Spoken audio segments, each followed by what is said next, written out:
আজকে আপনাদেরকে একটি বাস্তবতা দেখাবো এবং বাস্তবতা যে কতটা কঠিন আর কষ্ট কাকে বলে এইটা আপনাদেরকে একটু ধারণা দেওয়ার চেষ্টা করব। আমার এই ভিডিওর সামনে আপনারা দেখতে পারতেছেন একটি ভুট্টা ক্ষেত। আপনি আপনার জায়গা থেকে একটু চিন্তা করে দেখেন যে আপনি 10 বিঘা জায়গায় এরকম ভুট্টা ফসল করতেন, আবাদ করতেন। হঠাৎ করে একদিন সেখানে এসে ফিশারি খুদে নিল বা পুকুর, যেটাকে আমরা পুকুর বলি, পুকুর খোদাই করা হলো। কিন্তু সেটা আপনার না অন্যজনের।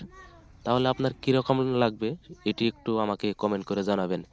এই রকমই ঘটনা আমাদের আসামে হয়ে যাচ্ছে।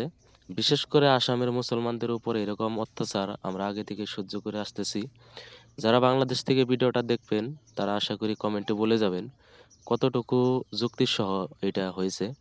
আসলে ঘটনা কি আমি আপনাদেরকে খুলে বলি। আমরা খুবই ভালো ফসল আবাদ করে খাচ্ছিলাম। হঠাৎ করে একদিন শোনা গেল এখান দিয়ে পুকুর খোদাই করা হবে।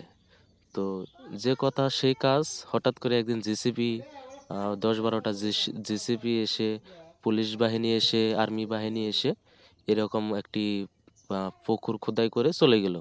আর সরকারের ওখানে সাইনবোর্ড লাগিয়ে দিয়ে গেল। তো এখানে মাছ চাষ করে না, কিছুই না, এমনিতেই পুকুর খোদাই করে রাখছে। আরো যারা এখানে ফসল আবাদ করতো তাদের এই ফসল আবাদগুলো বন্ধ করে দিছে। যাই হোক, বলার কিছু নেই। এটা ব্যক্তিগত আমাদের যে উপর দিয়ে যে জুলুমটা যাচ্ছে এটার বিচার একদিন হবে। আসলে এরকম দেখেন কি সুন্দর ভুট্টার জমিগুলো ভুট্টা হয়েছে। এখানে যদি এই 10 বিঘা জায়গায় যদি এরকম খোদাই না করে পুকুরটা বানাতো তাহলে কিন্তু অবশ্যই এরকম ভুট্টা চাষ হতো। আর এতে করে আমাদের কিন্তু দেশের উন্নত। এখন এই যে 10 বিঘা জায়গা এমনিতেই কিন্তু ফেলে রাখছে, কোনো কাজের না, কোনো মাছ চাষও করে না, কিছুই না। আমাদেরকে একটা টাকাও দেওয়া হয় নাই, আর সরকারের দিকে কোনো কথাও বলা হয়নি যে এরকম করে জমিগুলো নিয়ে কি করা হবে বা আমাদেরকে কিছু দিবে। আসলে জমিগুলো অ্যালট মাটি, সেজন্য এরকম হয়েছে মনে হয়। তো সবাই ভালো থাকবেন, সুস্থ থাকবেন, আল্লাহ হাফিজ।